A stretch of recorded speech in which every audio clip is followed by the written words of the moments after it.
ദൈവനാമത്തിന് മഹത്വമുണ്ടായിരിക്കട്ടെ. യഹോവയായ ദൈവത്തിന്റെ പുത്രനായി അവതരിച്ച യേശു ക്രിസ്തുവിന്റെ 40 ദിവസത്തെ ഉപവാസത്താൽ സാത്താനെയും അവന്റെ ശക്തിയെയും ജയിച്ചതിന്റെ ഓർമ്മയ്ക്കായി ഓരോ ക്രിസ്തുവിന്റെ അനുയായികളും ആചരിക്കുന്ന ഈ വലിയ നോമ്പിന്റെ 25-ാം ദിവസത്തിൽ നമുക്ക് ചിന്തിക്കുവാനുള്ള വേദഭാഗം വിശുദ്ധ യോഹന്നാൻ എഴുതിയ സുവിശേഷം 3-ാം അധ്യായം 1 മുതൽ 17 വരെയുള്ള വാക്യങ്ങളാണ്. അതിൽ ഇപ്രകാരം പറയുന്നു: പുതുതായി ജനിച്ചില്ല എങ്കിൽ ദൈവരാജ്യം കാണുവാൻ ആർക്കും കഴിയുകയില്ല.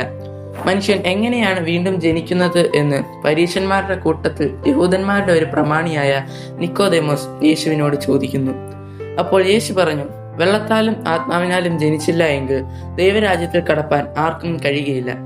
നമ്മുടെ ഓരോരുത്തരുടെയും ജീവിത ലക്ഷ്യം സ്വർഗരാജ്യം പ്രാപിക്കുക എന്നതാണല്ലോ. അതിനുവേണ്ടി നാം ഓരോരുത്തരും ആത്മാവിൽ ജനിക്കേണ്ടതാകുന്നു.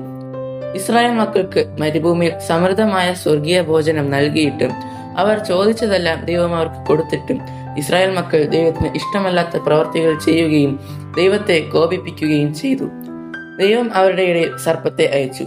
സർപ്പത്തിന്റെ കടിയേറ്റ് പലരും മരിച്ചു.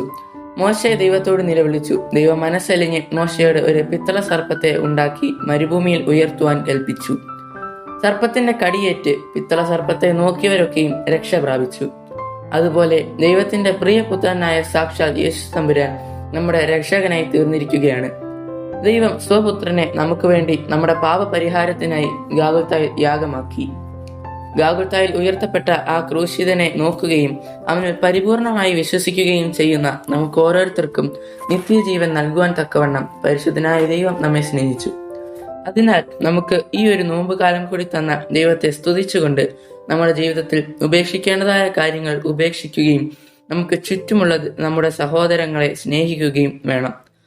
നമ്മുടെ സമൂഹത്തോട് നമുക്ക് ചെയ്യുവാൻ പറ്റുന്ന നന്മകൾ ചെയ്ത് ക്രിസ്തുവിന്റെ സ്നേഹം നമ്മുടെ ജീവിതത്തിലൂടെ കാണിച്ചുകൊണ്ട് ക്രിസ്തുവിലെ വിശ്വാസം മുറുകെ പിടിച്ച് നിത്യജീവൻ പ്രാപിക്കുവാൻ വേണ്ടി നമുക്ക് പോരാടാം.